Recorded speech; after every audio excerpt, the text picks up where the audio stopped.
I'm on Love on Me Facebook. All right, we are live. Okay. Hi, everyone. So, welcome to CEO in the Making podcast. This is episode three. Yes, episode three. Um, and I have a lovely, amazing woman beside me named Theresa Dewit, the author of Less Conflict, More Joy. And also, she is a marriage and relationship coach. So, for all you people out there looking for love, this is your time to get on here and listen to us, okay? And we're going to talk about testimony and faith. I believe that the theme today is faith because she has a lot of great testimonies of faith as to how she started her business. Yes, we're still talking about business, guys. I know it seems like we're having some different guests. The last time we talked about a miracle where someone was healed of a intense, rare disease, but now we're talking about like internal struggles, dealing with the battle of our internal struggles to make our relationships better and also our friendships better as well. So we're gonna go ahead and talk about that and singles. There's a section for the singles, so don't forget. We didn't forget about y'all. I'm single too, so we didn't forget about y'all. So go ahead and introduce yourself, Theresa. Hello. I'm so glad to be here. Thank you so much for inviting me to be part of your show and in your audience. I'm just so glad to meet you. A little backstory. We just had such a good time getting to know each other before this, Oh, and very much a lot of just really great energy. So I think as you're listening today, you're really going to pick up some great nuggets. I have I've been married twice, but for 30 years total. Actually, gosh, no, 32 now. And I we have five children together. So I'm a mama, I'm a grandma. I've been an international flight attendant for 35 years.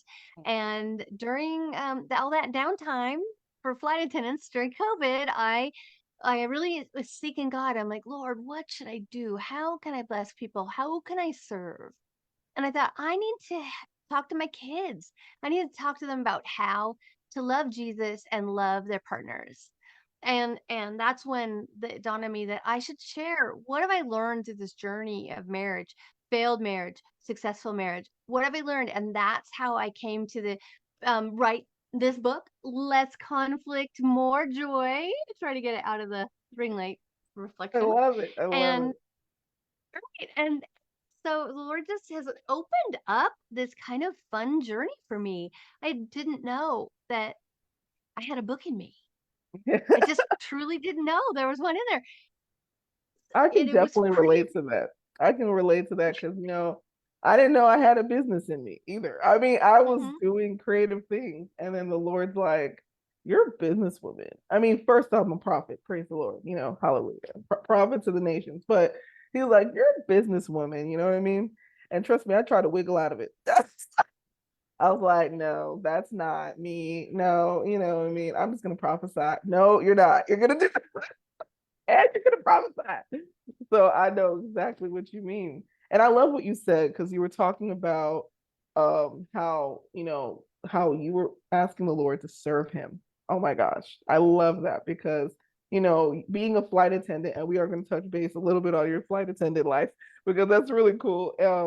It's like you even knew then, like even though you're doing amazing things, going to different places, you knew then like there is more, there is more that I can be doing for others. You know what I mean? Other than, making them smile, of course, but you really wanted to serve the Lord, and I wanted to kind of brush up on a bit of her backstory because you talked about her backstory, being married 32 years.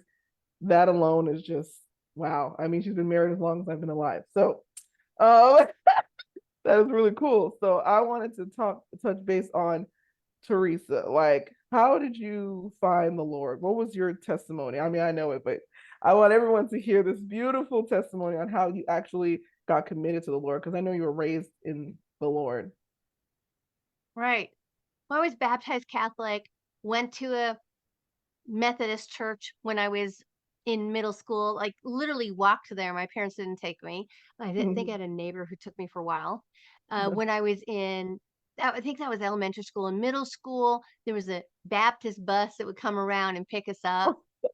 So literally, like a school bus would come pick up the kids. We'd go to youth group. And one time at that, Baptist church, an evangelist had come and he said, "Come down and be saved. Raise your hand and be saved." And I'm like, "What's saved?" You know, I didn't get it. Didn't get it. But that was still kind of implanted. I must have heard something at that time when it's, seventh, eighth grade. And then I find myself as I was either a junior or a senior in high school, might have been junior. And I was sweeping, just kind of hadn't been going to church, none of that. I'm working in a Burger King, kid, right? Working Right. at a Burger King. Dining room is closed. My job is to clean up the dining room, includes sweeping and cleaning trash cans, ketchup off trash cans, just all the icky Man, stuff. I've been So I'm there. sweeping up and I sweep a little pin that's one of those little lapel pins. This is Jesus saves. And I'm Oh, like, oh. And I got it. yeah. I really, I understood. Like for some reason, how God just is a worker of miracles, right? So Yes. and so somehow my understanding opened at that moment. It wasn't just come to the altar and be saved, but it's you're saved through Jesus. Uh, And that is the moment where I literally got down on my knees. No, this is just me and my broom and a dirty garbage can. Right? I love Nobody this with part of the me. story. Nobody's praying with me. Nothing. I get down on my knees in front of that garbage can because part of my job is I got to wipe all the ketchup off the garbage Yeah. cans, right? So I get on my knees in front of that garbage can and I'm praying like, Lord, yeah, I want Jesus to save me. I want to be saved. I love And that. that it was the beginning of my journey with Christ. Oh man, I love that because it's like the simplest question, like what is being saved, that the evangelist had asked, and that just unlocked the question you had. And it's like, even as adults, we can have those questions, but we just don't know to ask. We just don't know. And you were able to get that answer straight from Jesus. Okay. From that pen, like, hey, he's gonna answer you no matter no matter where you're at. If you're cleaning a garbage can, if you're if you're working at Burger King, it don't matter where you are, he will find you and answer your question. I mean, me, I was like kind of stubborn, you know what I mean? It took more than a pen, praise the Lord, for me to come around. I was a pastor's kid. We were going to church before my dad became a pastor, so we were kind of like, I would say we were dabbling in church. Okay, we would go and then we would like come back and then we would go and then we would miss a Sunday and then we would just eat out on Sunday. So we kind of knew we were going to church and stuff like that, but we weren't committed to it. And then one day my dad's like changed the whole weekend and he's like, guys, I want you guys to be in the choir. We're like, whoa, whoa, whoa, whoa, what you mean? Like, we was chilling, like we supposed to have buffet after church. I don't know what you're talking about. So he became a pastor in like one weekend. We're just like, okay, threw away all his wine. I'm seeing him get saved, right? But I'm like, I'm not ready for that. And then all of a sudden I realized like God was showing me the example of what that was to be saved, to change your life. So when God came at me, he knew he needed to bring me an encounter. Or I was gonna keep on going the way I was because in my mind, I'm a good person. I'm a good person. I don't need to do anything. I'm fine. I don't hurt anyone. I'm nice. I'm mild mannered. I don't mess around. I'm a good person. No, I was sinful. I was crazy. And unfortunately, it took me to be in a really, really bad spot, like depression wise, self esteem Mm. low, all kinds of things, ready to just end it all, just done with everything. I don't think I had the courage to like end it all, but I was like over there in the depression land, like anything could happen, like, at depression 1000, anything can happen. So I'm going home and I'm going to my shuttle at UTSA and I'm literally walking across the Paseo, which is our little like area where you eat outside after the food court. It's in front of the food court. And I'm walking by trying to mind my own business because I can't hold my tears in. The whole school day is over. And I see a friend and he looks different. That's how I noticed him. And I usually say hi to him. We always chat. And he was like the only gentleman in all of college that I knew of, right? That didn't try to date me or anything. And I was like, hey, and I wanted to say hi, but I couldn't because I'm like, I'm not at the point. I'm not at that point where I can cry in front of men. I couldn't do it at the time. So then eventually I end up like I end up having an encounter with the Lord. That's how I will put it. Because I wasn't gonna do it. I was talking myself out of it. And he was like, be nice, go say hi. And I was like, I know that's not me. I know that's not me. So I'm gonna obey that. I don't know what that was. I was going over there. And I pretty much, went over there and found out he had been saved. He had been living right. God did something in his life. And I'm over here at church hopping, thinking, I was finally going to church on my own at this point. And I didn't feel nothing. I was just like, nobody could fix me. Nobody can understand what's going on with me. Um, and he, in one conversation, got me to come to his church. They don't even know what he believed at this point. I was like, I just want a relationship with him. And he was like, what? So it was like the easiest evangelism ever. He was like, all right, here's my number. Never exchanged numbers before. So it's like, man, just the different levels that are happening. But from what you were saying, just from what you were saying when you got saved, what was that pivotal moment as a flight attendant that you were like, okay, I'm back up a little bit. When you became a flight attendant, what do you feel was something you were doing as a believer that was like, I'm helping out, I'm helping out? What do you think it was? You mean the thing that got me to think about writing the book? You know Is what? that the question? Let me rephrase my question. I'm like, I'm even thinking to myself. No, what I was saying was like as a flight attendant, like you're working and things of that nature. This is obviously after you got saved, right? Um, during that time, when did you feel like, man, I need to do more? That's what I mean. That's what I mean. Yeah. Oh yeah. Was there an event that happened There's or been anything? times in my career that I've had to reconsider.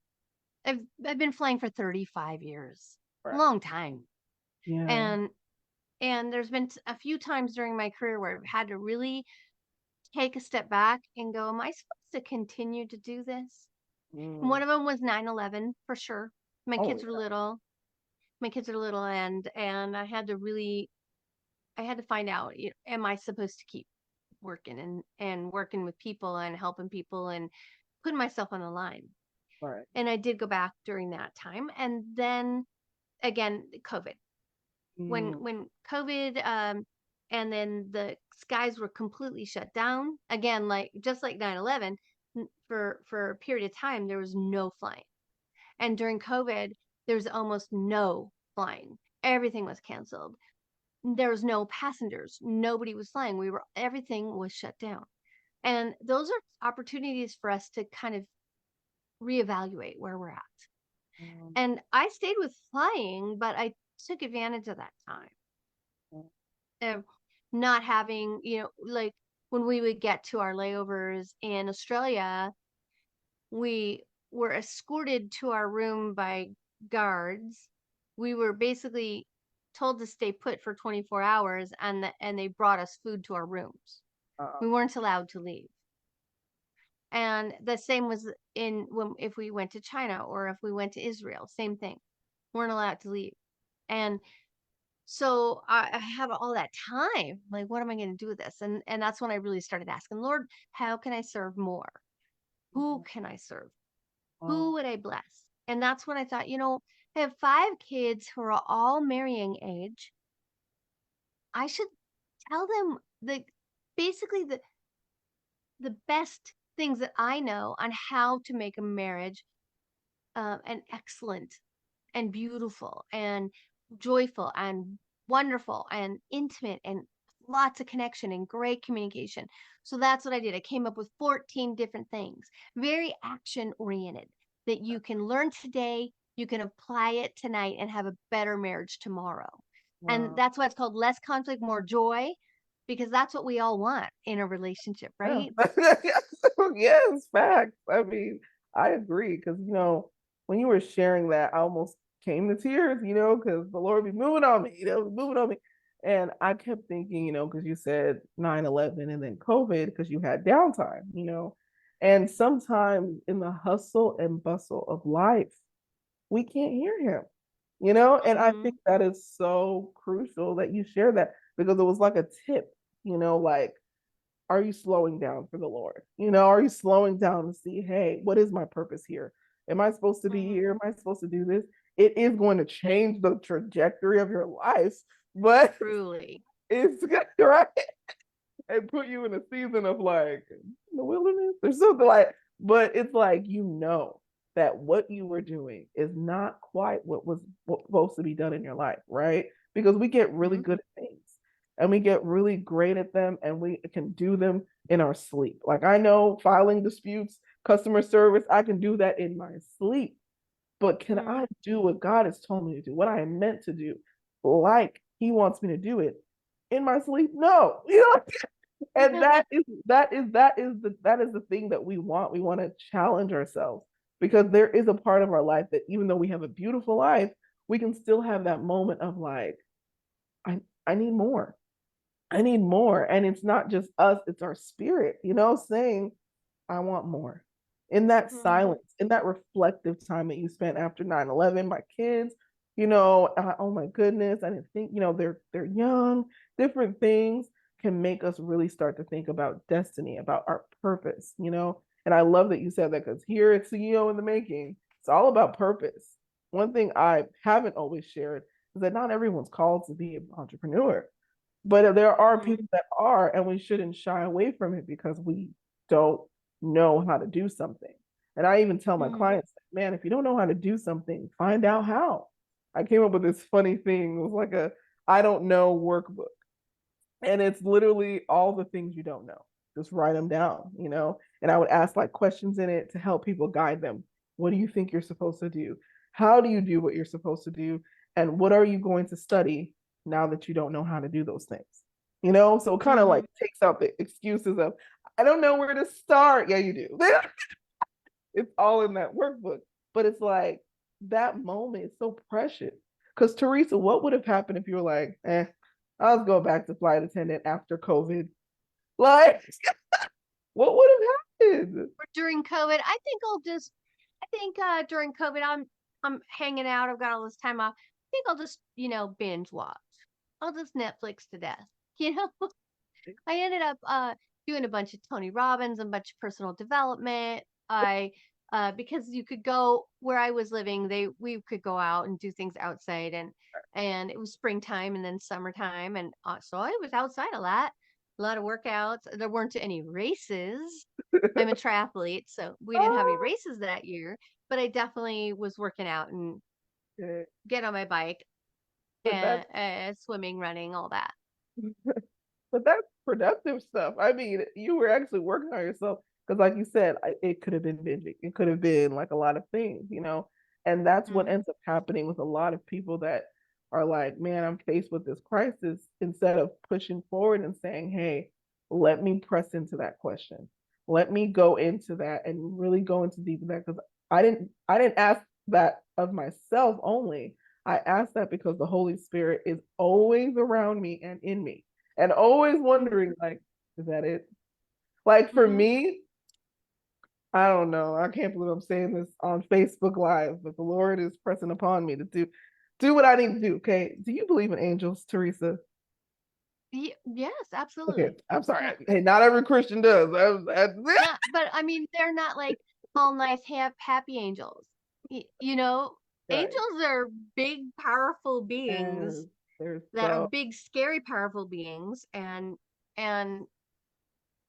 Oh, I mean, I'm not saying they're bad you're at right. all. It's just that they're not this nice little The fairy tale happy winged thing, right? that people say they are, like all with the wings and stuff. Like I've seen Right. those types, right? But they rarely honestly have wings, to be honest. But anyway, but I I'm trying to preface this because I have a lot of people who are gonna have a lot of questions about angels after this, and that's okay. That's okay, guys. I'm not an expert on angels. Right? Just throwing not it out not an there. expert, but I know a bunch about them just because we've had encounter classes and different things at my church. However, so I say all this to say sometimes when I am watching TV or doing something, monotonous, right? The Lord will have a conversation with the angels, and I will be listening to this conversation. They're like, man, when she's just gonna get up. They're like, the angels will be like, man, when is she just gonna get up and do her destiny. Like she's just sitting here. And it was just a season where I was kind of wasting time, you know? And I was like, are they what? I would hear angel chatter with the Lord, you know? And I mean, you have to understand, I've been hearing God's voice since 2013. So I've had a lot of time to develop in my hearing the Lord, hearing angels. Yes, they can speak to you. You have to inquire most times of them, though. They don't just come and talk to people, you know, it's over time, you know. So I believe in a lot of supernatural things in the word of God that are but I can't say the word biblically based. So when I heard this angel chatter, sometimes the Lord is doing that to get my attention, kind of like a vision or Mm-hmm. a dream would do that, or an audible voice of God. I've heard that before. You know, it's very scary. I was driving when this happened. Am I your God or are they your God? I was like, oh my goodness. So I definitely wanted to say that because, you know, sometimes when I hear that, I think about my purpose. I think about, man, am I doing everything I could be doing to be living my purpose the way it is? Even when you make your first, Mm-hmm. you know, first $1,000 sale in your business, even when you make your first, I don't know, 3,000 or however much you make, you can still be having that question of, am I moving too fast, Lord? Am I going too much? Am I just going and seeing how this is working? Is it working too well? Is this a system now and it's not? I'm seeking the Lord, I'm asking you for help because we need that, you know, kind of like a coach Mm-hmm. needs a coach. Like you need someone to bring you back to the fact that you used to be nothing, you know, like you used to pretty Can much I tell you a quick nothing. story about how Yeah, when, like, in the process of doing this book, that I really heard God speak clearly. yeah. Yes, that's perfect. Yes. So, I had not finished the book, and I was working on an online course based on the same principles of the book. And I realized, I mean, this is like 172 pages. Okay, it's not like it's it it's got some material. Yeah. And I was realizing that I had a lot of content. And if I'm going to do an online course, there's no way that I could sit in my office and talk into my phone and then do all the editing for to do an online course. Yeah. So for a sec, I started to worry. Like, oh gosh, I've got to do the research and find somebody, and I don't have the money to hire somebody, and and it's literally got like God tapped me on the shoulder and said, "Don't worry about that. I got it covered." I'm like, "Oh, Oh, I." So so I had a trip that I was going to be finishing the online course. I had a 5-day trip. This is in 2021, and I was going to be in Hawaii at a resort, a gorgeous resort, for 3 days on the ground, paid for by my airline. And I wasn't making any money on the trip, but I was going to have this really nice downtime. I think it was like February. So it was still pretty wintry here, but it was, decent in Hawaii. And there was nobody at the resort. So I thought, I'm going to have 3 days to just write, finish writing, get this finished up. And right before the trip, I had that thought, like, oh, what am I going to do? I have too much content to be able to record this myself. It's just not my wheelhouse to record it and edit it and all. And that's when God said, don't worry. I'm like, okay, I won't. So I'm in the middle of this trip, and a friend of mine calls me up just out of the blue. I'm like, and he was asking me for a favor, and we got back and forth. When we went back and forth, on it was like an hour. We were on the phone. And finally, at the end of the conversation, he's like, well, enough about me. What's going on with you? And he's a friend of mine from college, so we're old friends. And I'm like, well, I'm writing this online course, and I'm a little concerned. I gotta find somebody to do the videography for me, videography editing, put it all together, make it look professional. And he goes, and I'm starting to worry about that. He's like, oh, oh, this is perfect. Don't even worry about it, because that's exactly what my boys do. Oh, and don't even, it won't even, we won't charge you very much. wow. So that's February. Now mid-April, I'm down in California. His boys show up, two cameras, lighting, sound, professional, everything. We had the words go by the screen. Oh, the Uh, teleprompter. yeah, teleprompter had that. That took us a little minute to get from my words that I had actually written out on the computer. Then I had download them to here to the teleprompter. It was a bit, but and at the end of the whole thing, I have an 8 hour online course. It's a beautiful course, and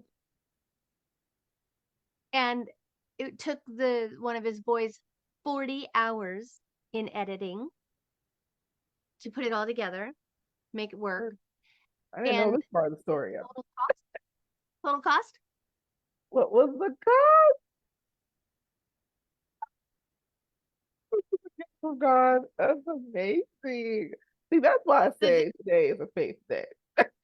right? Right. So when you're on the path, when you know you're doing the thing that God wants you to do, it just the door's open. We don't always know what that next step is or how we're going to sort out that next thing, but when you know. You just keep moving forward in faith. You keep opening those doors. And if a door doesn't open, go to another door. Keep moving. Just keep moving. Yeah, I love that. I think that is so smooth because it kind of goes into the rest of the questions I had. Because I was trying to, okay. Yeah, because it was like that is something that I've always said. Like I've always said that in myself. Like when I would just obey the Lord, all these miracles start coming.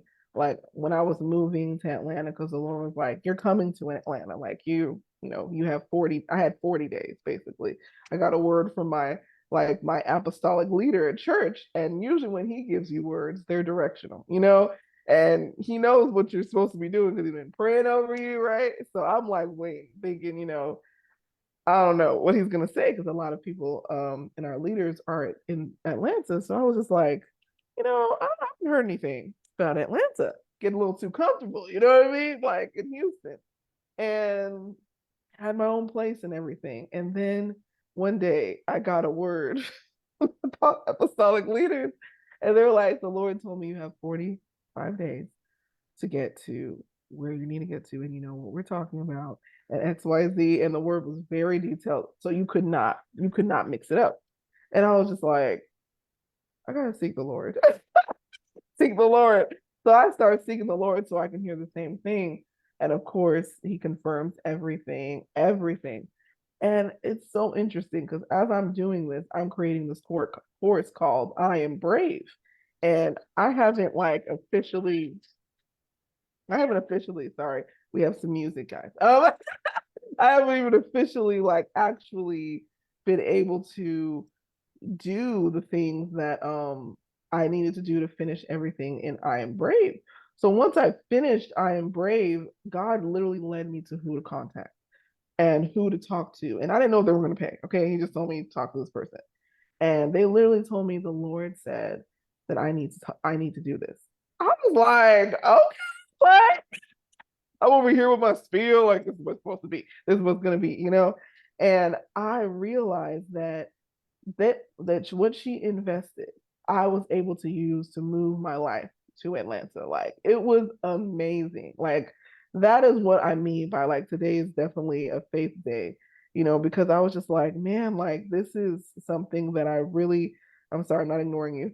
Someone's trying to get in to the space, but I was realizing like, man, like if I had just obeyed, how many more miracles, could have happened prior to that. Because it's like Mm-hmm. when you're following and you're trusting, he covers every single thing. And there was just more stuff after that. Car broke down, and someone who knew how to fix cars, especially the battery, came and reattached my little like terminal for my battery after I was crying and freaking out. And he didn't know me from Adam. He was just like, hey, what's going on with you? I'm like, this is happening. And the guy that came to meet with him was the owner of a dealership and works on cars. And they're like, you can drive it now. You should be good. And the car started. And I was Huh? like,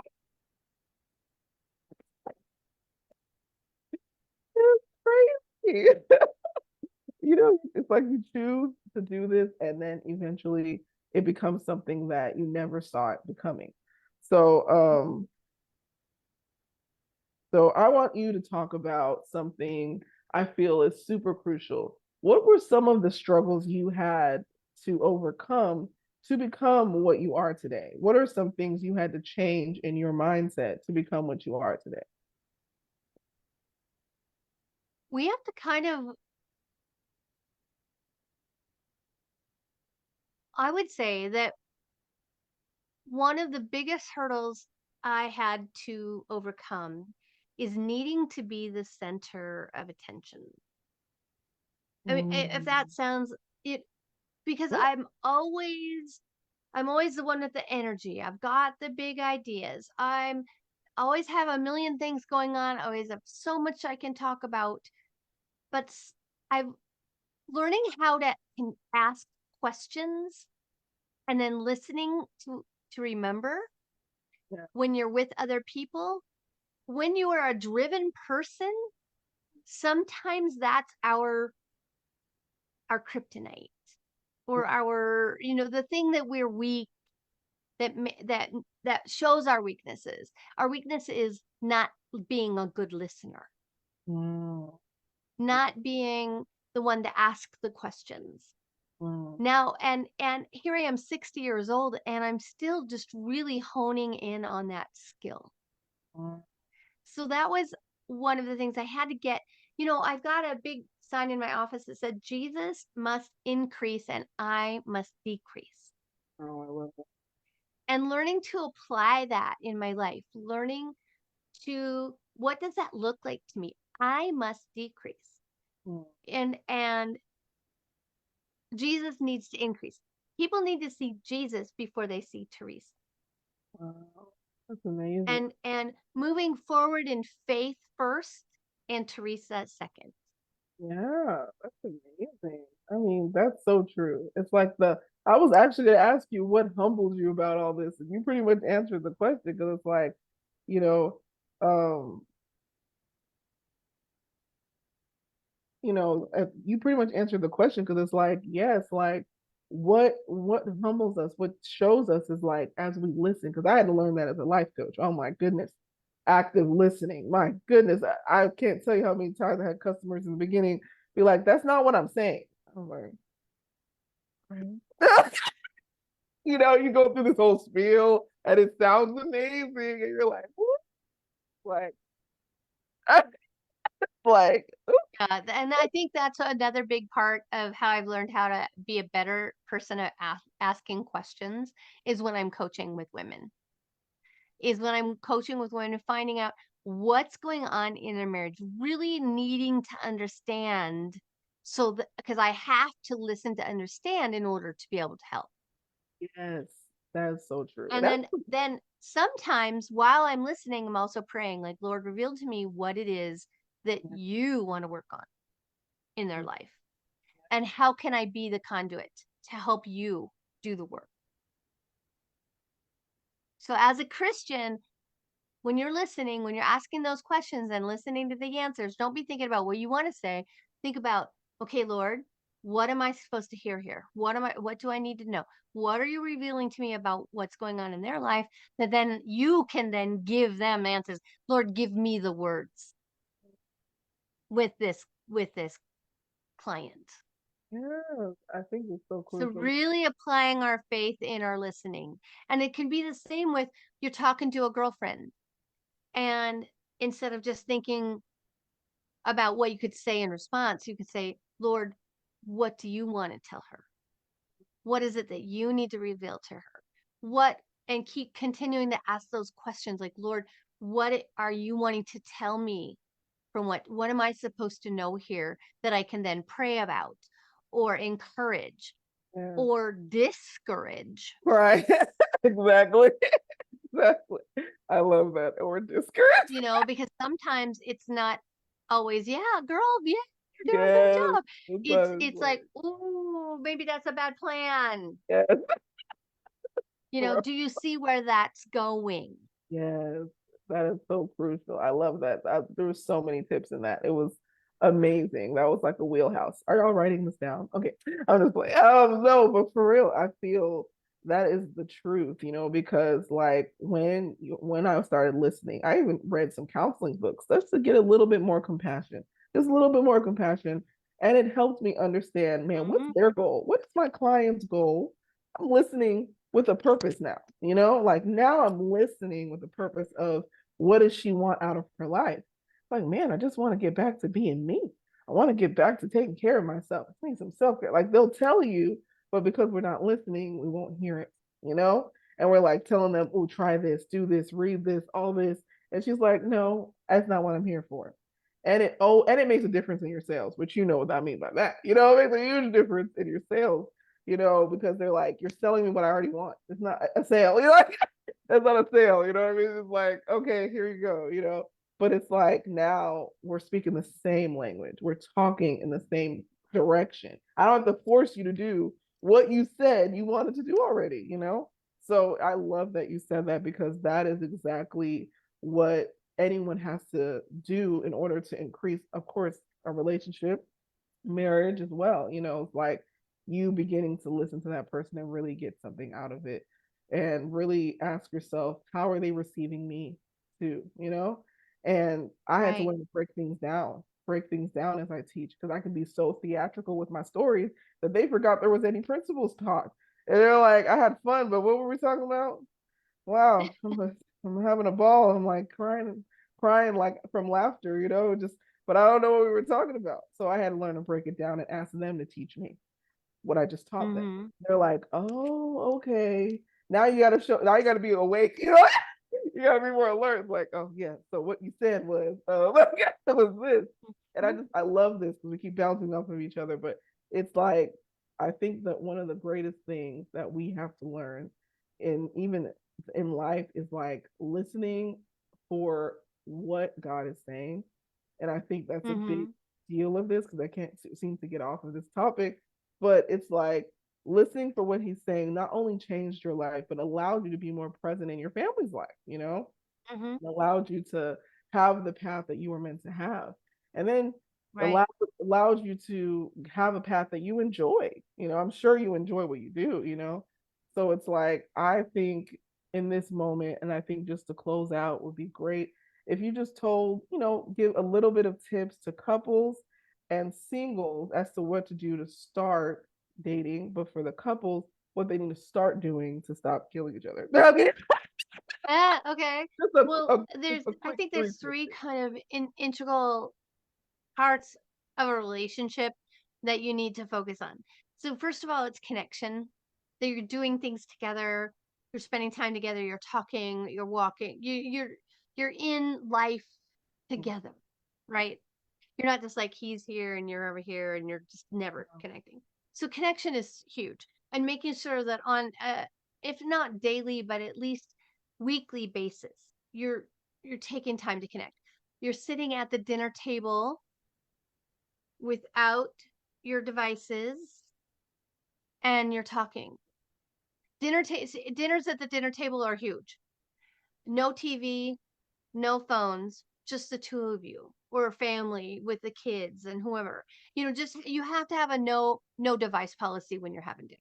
Just has to happen.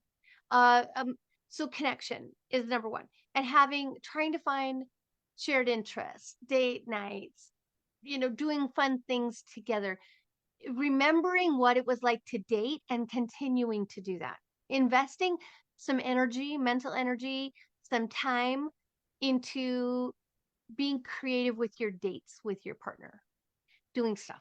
Like right after this, I'm like, hey, I got hair and makeup. Let's go do something, you know? Exactly. That's I said that to amazing. my husband last night. We've been married 16 years now. And so he's like, okay, I'm showered, I'm shaved. Let's go when you're done, you know? So I have to plan those things out. Otherwise he could be off doing his own thing. I could never leave my office. And literally, the thing about it being an entrepreneur, you're never done. I Yeah. mean, I have these business cards I need to enter into, all this details I need to get into a database so I can contact these people. I'm like, Shh. Okay, that's 4 hours. I don't know how. Anyway, enough of that. Number two, so connection. Right. Number Connection. two is communication.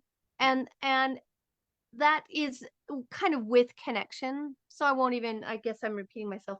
No, it's kind of a lot of the same things. Like making sure when your partner gets home, when you get home together, both of you get home from work, that you think of good questions to really pull out what happened today and really communicating. Sitting again without your devices together, taking time on a daily basis. If you have littles at home, you have to let your kids know that mommy and daddy are going to talk now for a little bit. You need to give us a little space and then we're going to love on you.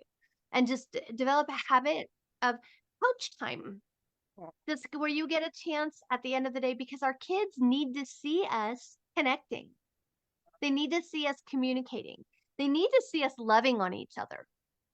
And and along so the intimacy aspect, kind of rolling into intimacy. So communication, connection, and intimacy.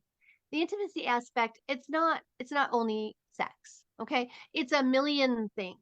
It's it's again, it's connection, it's communication. But intimacy is a lot more involved in touch. So meaningful touches.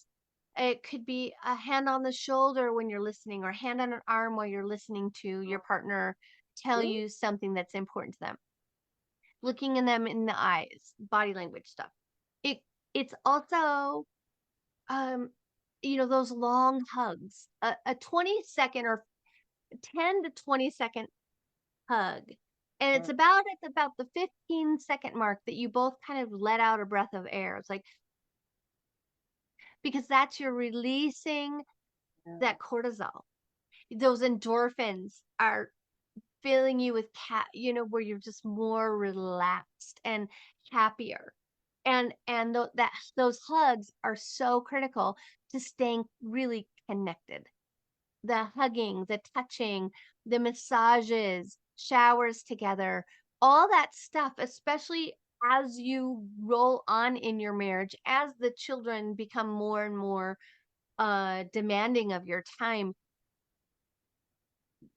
prioritizing that time together is really so important because intimacy is the glue in your marriage. Yeah. Now, you and I can hug, you and I can have great conversations, you and I can talk and touch and all that stuff. But it's the intimacy aspect that makes it from friendship to a relationship. Yeah. And or friendship to, well, yeah, relationship. So Don't forget in about the singles. if you skip intimacy, or if you throw it under the rug, or if it's like, oh, we're too busy to have sex, we're too busy to take that shower together, we're too busy to have a shared massage or that kind of stuff, then you'll just be acting like roommates. And that's what leads to divorce. That's what leads to infidelity. So investing in your relationship. They say, the grass is greener on the other side. And I would say, no, you need to fertilize the grass that you're on. Oh, that's good. So Girl, you you need need a to postcard for that invest one. in that relationship. I love that. So for the singles, I'm gonna end off with this last question. Is just what do you think a single should do to prepare herself to go out in the dating? Like let's say she had some hurts. Do you think she should heal first, get to know herself first, or just throw herself out there and see what happens? Well, I think one of the biggest things that we should do as a Christian and in any relationships that we're in is that we first, we want the Holy Spirit in our life, right? We Yeah. want the fruit of the Spirit in our life. And remember in John, it says that we need to be connected to the vine to bear fruit. That's good. What's the fruit? Love, joy, peace, patience, kindness, goodness, Yeah. gentleness, Yeah. faithfulness, and self control. So, in order to have that fruit in your life, you have to have that connection to the vine. You have to be drilled into the vine in order to have fruit. Mm. And the fruit is what produces good relationships. Oh, When we are patient, we are a better partner. when we are loving, when we are kind, when Uh, we have self-control over the things that we want to say and don't, we are a better partner. that's so good. Not everything needs to be said, especially when you're angry. Understanding that is sometimes the best thing to do during an argument That's so is true. just to stop and be the adult in the room and say, I'm done. I don't want to say things that will hurt you. I have to step away from this for a minute. So, what does a single person need to do?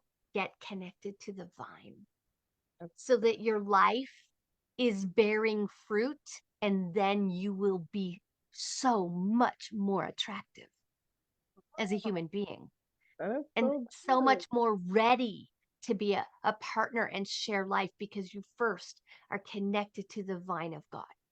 Yes, and I feel like I'm in that season myself. As a single, I'm working on my health. I'm working on working out. Lost 11 pounds. Woo woo. Oh, good, I good. know my first full month of going to the gym, actually in person and not online, and eating better, seeing differences in my body, seeing like my stomach just changing, different things like drinking better, drinking more water, taking vitamins, different things I never implemented in my life, and I'm like now pushing myself like where else can we go? What else can we do? And reconnecting to my purpose, studying prophecy, not just relying on what I've learned over the years, but saying, hey, let's study this. Let's really study this so that if I have questions, Mhm. I can answer those.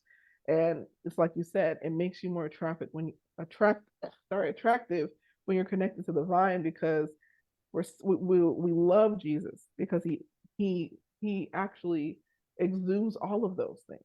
Mhm. Want to be attached to him. Women washing their hair with oil, with his feet because who he is, his presence. But he was always with the people, amongst the people, kind, gentle, teaching, training them, protecting them, keeping them from the wolves in sheep's clothing. Like that is the best answer you could ever give. Because it's true. We like to skip around, right? We like to skip around. Like give me the quick fix, Theresa. Like I want to know right now. Like I'm going out tonight, but it's like that one moment he's gonna see you is not going to be your whole life. You actually have to do things that you can maintain when you don't have the makeup on and you're just you. Mhm. What are you? Are you a mouther? There's mouthiness. I've had mouthiness in me where I'm hitting my brothers, like, calling them names, thinking it's funny, but maybe they're hurting on the inside. So Mhm. teaching me to be more mindful of what I say when I am angry and I do mean it, and be like, no, you won't mean it later. And my leader, Apostle AB, he would say, you're not always going to be angry, you know?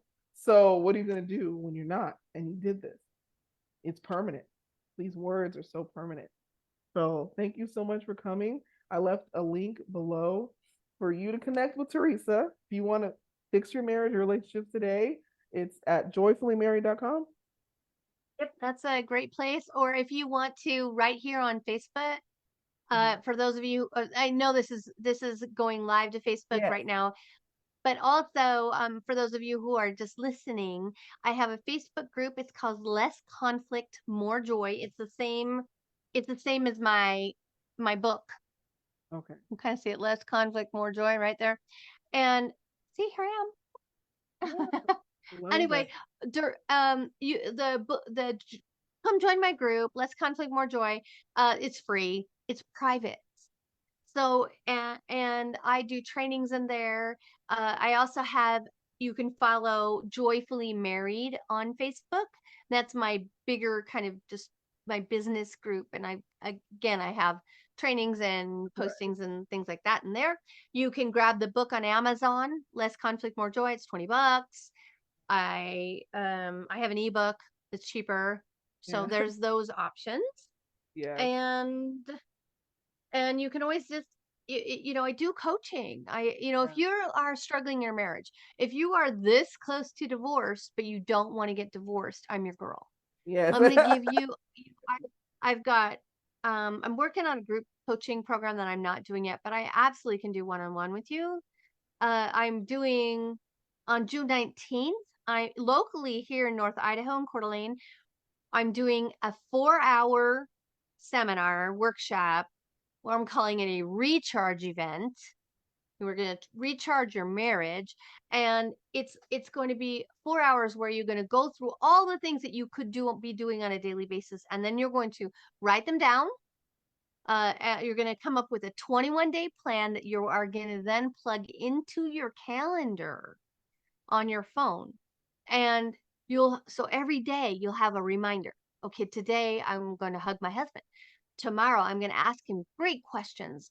The next day I'm going to pull out the oils and we're going to trade massages. Just all the things. So Right. every day you have something that you're really intentionally doing to make your marriage a better place, a happier place, more connected, with more intimacy and more communication. Okay. Well, you guys got bunches of ways to meet with her and free ways. I love that. The Facebook group, go ahead and look at that, join that. I didn't know about that, so maybe I'll look at that too. Yeah. But it's really great because we have different gifts, different businesses as entrepreneurs, and we can all help each other grow. So partly of this podcast, I want to bring attention to Christian entrepreneurs because we're serving the Lord with our gifts. And I really want to show a highlight to that because that's how I got into it. Without the Lord, none of this matters, right? So I just want to end off with the fact that, once you do this, you're not going to regret it. It's going to be the best thing you've ever done, working on yourself as a single, working on your marriage, doing the things you need to do, and also listen to the podcast. Listen to me, following Kese and KeseAdam.com, faithful coaching. We do confidence coaching and we work one-on-one on personalized solutions for your actual life. So even though I am a confidence coach, I do help people overcome obstacles in any area Mm. of their life that they need help with, work wise, job wise, different things that you feel like you need help with. So, of course, I use the principles that I've been taught over the years in faith and confidence and things of that nature. So I'm super passionate about that because we already got testimony, interviews, and different things of women just being touched and transformed. So thank you for being with me, Theresa. You can get back to your day. And thank you, everyone.